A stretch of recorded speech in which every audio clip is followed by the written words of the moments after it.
So how's everybody doing today? Thank you for taking time out of your day to listen at me, Papa G, as I come to you spitting facts.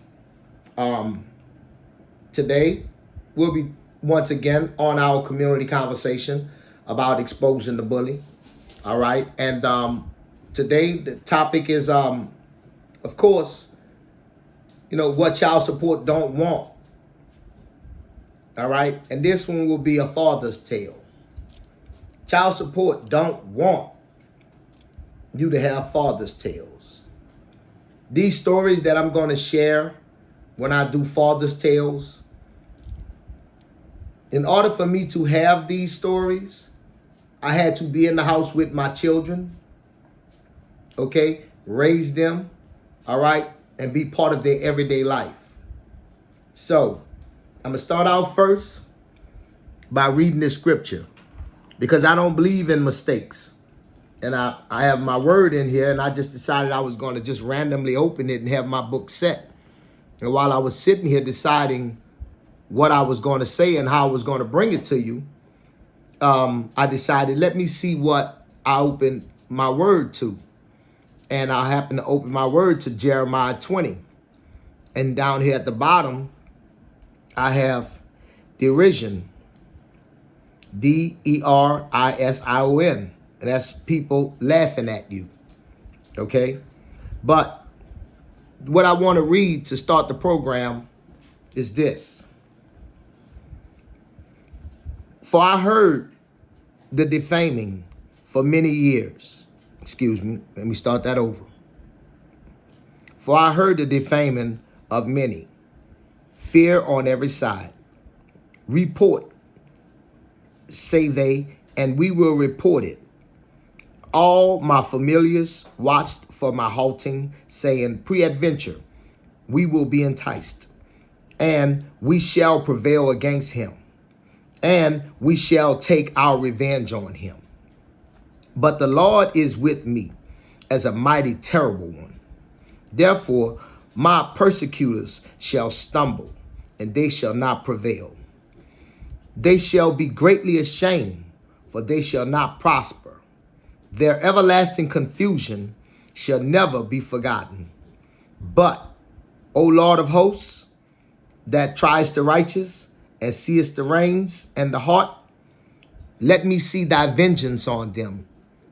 For unto thee have I opened my cause. May the Lord have a blessing in the hearing to the reading of his word. That was Jeremiah chapter 20. Verses 10 through 12. And basically, he's saying that the Lord is with me, right? And he is a mighty terrible one. And I want you to understand that that's the reason why I'm not afraid to go up against the Attorney General of the state of Louisiana on the child support issue. That's why I'm not afraid to take on the child support enforcement program. That's why I'm not afraid to speak the truth about what studies have exposed and said are supposed to be happening while our government is deliberately in possession of the facts, but doing the opposite of what the studies have told them to do so that they can get the desired outcomes that they want to get. And so we have to recognize this deception. We have to say, I'm no longer a part of this deception. You're no longer going to do this to me. And once we do that, I'm telling you, everything is going to be lovely. Everything is going to be wonderful. We join forces and get these people out of our business. So now on to my father's tale. Now, my sons and I were inseparable. I took them to work with me. I let them see everything about me, and I always tried to be the example for them, knowing I carry my life like they're watching. And my mother-in-law at the time, she said, Gil, let me tell you something. She said, boy, when you separate from them boys, You gonna be sad. I'm telling you. I told her, I laughed and said, I can't wait for these jokers to go ahead on and get on up out of here and get on to college. I'm going to have food in my refrigerator. I'm not going to have to worry about where the Kool-Aid went, who ate all the peanut butter and jelly. You know what I'm saying? I'm just looking at all the little things that, go on that I understand that is our day-to-day living, our day-to-day thing that we do. So I didn't pay any attention to it. And needless to say, years went by. And the day came that it was time to take them to college. And we all packed up and left on out. And riding down the road, everything was happy. And, everybody was excited about the new adventure that was going on. I was busy trying to make sure I cover everything that I could possibly cover that I had not covered. Because I realized that in a few minutes, not a few minutes, I'm sorry, but in a few hours, less than 24 hours, they were going to be totally independent and free of me. They were not going to have my instruction. They were not going to wake up under the same roof with me. They were going to be stepping out into that great journey, which is this life. Okay?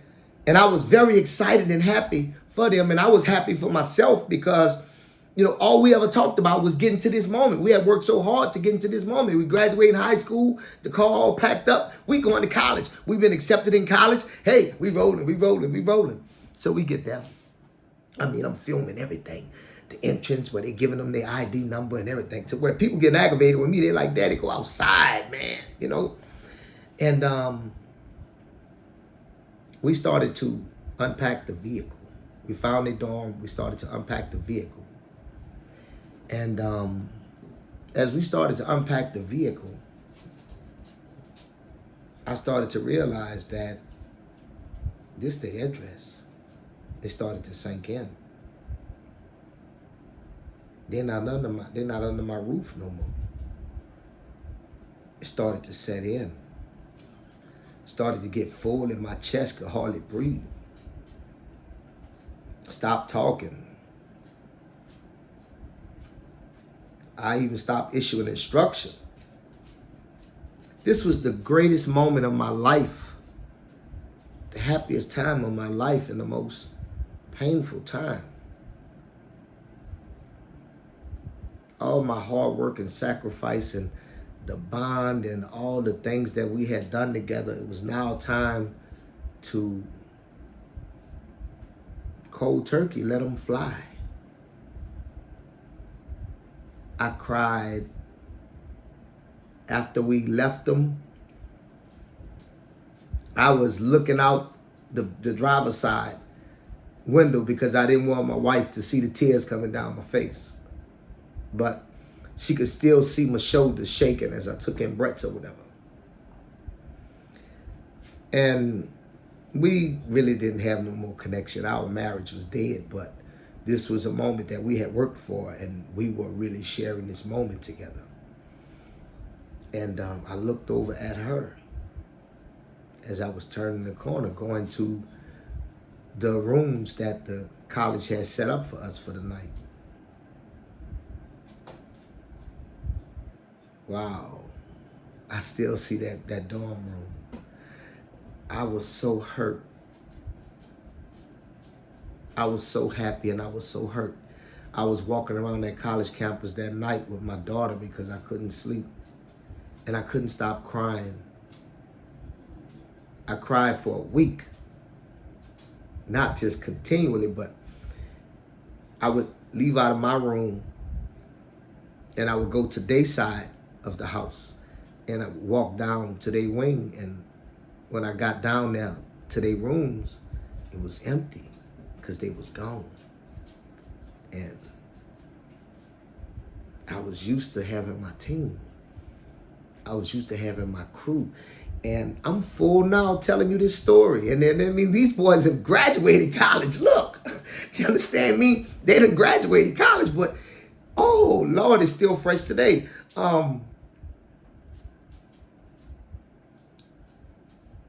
I felt like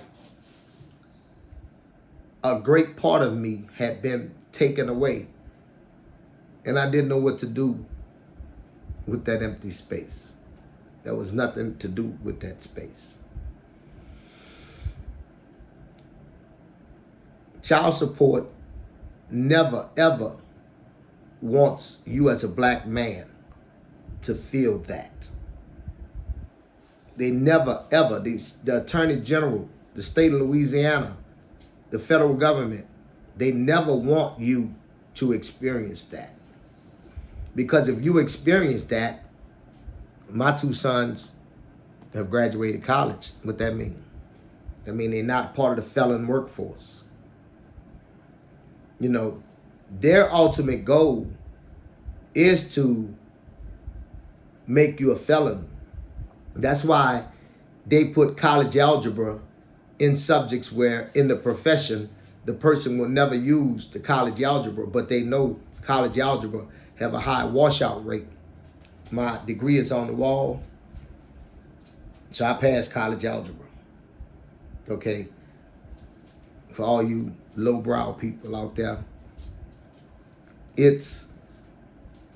there were guys in medical school who would have been a better respiratory therapist than me because they had the medical side down pat. College algebra washed them out. Then they wind up waiting tables somewhere and doing stuff like that. I'm not going to say their names, but that was intentional, and I always knew that. And then when I went to work in my field, I never used algebra. You know, these are things that they do. This is why college is an illusion, because they inflate the cost of it by doing irrelevant stuff like that, what I just said to you. That's why I want to try and hand our children the low-hanging fruit.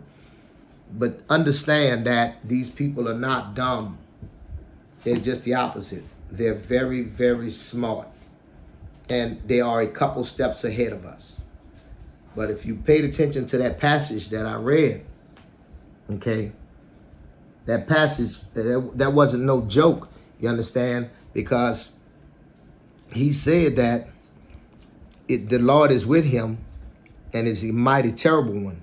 Therefore, my persecutors shall stumble, and they shall not prevail. Child support, the Attorney General, the state and local government, they will not prevail if we stand together and get them out of the institution of marriage. If we can come together on this accord for the children and understand that they have come together to get a strong workforce. They have come together to make sure they keep certain social classes in place, keep certain financial statuses in place so that, you know, certain people can never make it out of poverty. Certain people can never make it out of the middle class. They can make sure that they, you know, control everything. So if you paid attention to this passage, it says, they shall be greatly ashamed.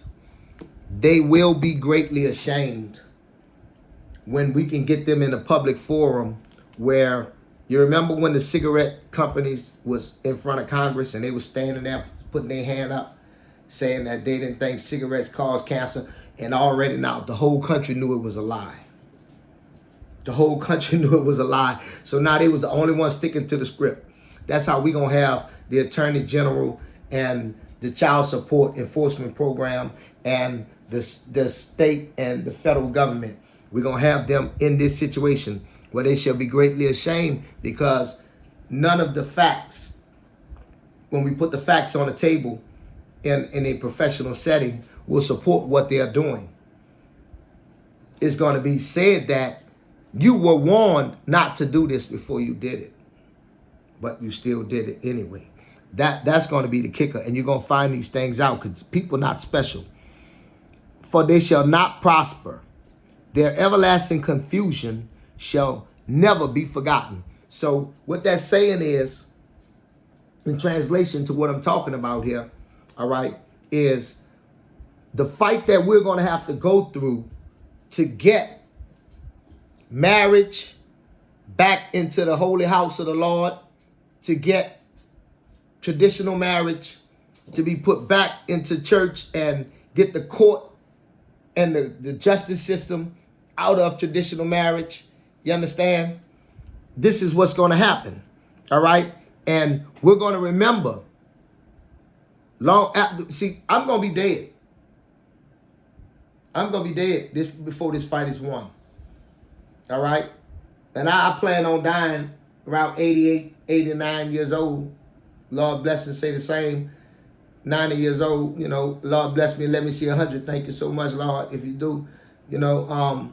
So I'm not looking for this fight to be over in no short period of time, and you shouldn't either, because they have put a concerted effort into securing this thing and getting it boasted, all right?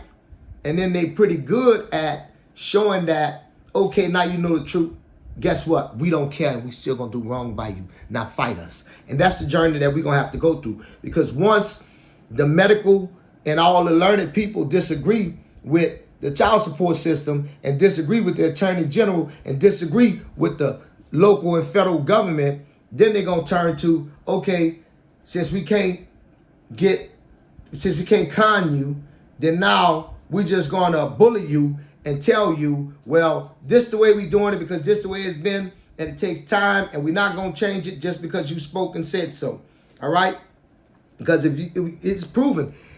If you learn the system and work the system within their rules and get the results that you want and not the results that they want to come, they'll break the rules. And that's exactly what they're going to do. They're going to break the rules. But we will never forget the fight that we have to go through in order to get child support, in order to get the attorney general to turn loose our families, to turn loose the destruction, the willful destruction that they're doing to the American family by trying to replace the father with all of these subsidies instead of doing what was originally told to them, which is give the children to the father. It's cool. I ain't lying though. Nah. But O Lord of hosts, that tries the righteous and sees the reins and the heart, let me see thy vengeance on them. For unto thee I have opened my cause. Let me explain something to you. I come to this fight with my life right with the Lord. You understand? And I come here to this fight because he lead my steps. Okay? And this is a good fight. All right? I want every man to have father's tales. You know, I want every young boy to have tales where he can tell about what him and his daddy did together. Man, I can sit up and talk until the battery on my phone died about things that my father, my brother, and myself have done in the time that we have spent together. I would not be the man that I am if I did not have a man to look at. I remember sneaking in the room on my daddy because I thought men didn't get scared. And he was sitting up and he was reading something. He didn't realize I had tipped in the room ever so quietly. And I said, boo! And he jumped. And he's like, boy, what's wrong with you? And I said, you jumped. And he said, yeah, what you expect me to do? I said, I didn't think men get scared. Because before the court had took me from my mom and gave me to my daddy, I was told that, you know, as a boy, men don't get scared. And I had to learn how to toughen up so that by the time I got to be a man, I would never get scared. Imagine if the court had not taken me from her and given me to him, and I had not gotten a chance to find out that men do get scared. Well, I would have grew up to be something bad. You know what I'm saying? So this is Papa G saying, you know, thank you for taking time out of your day to listen to me. Please, let's join this fight. Like, share, subscribe. My Cash App is $Gil Muse. Please support me until YouTube monetize my page. If you want to send me a Cash App, I greatly appreciate it. I love you. I love everybody. And until my next broadcast, peace.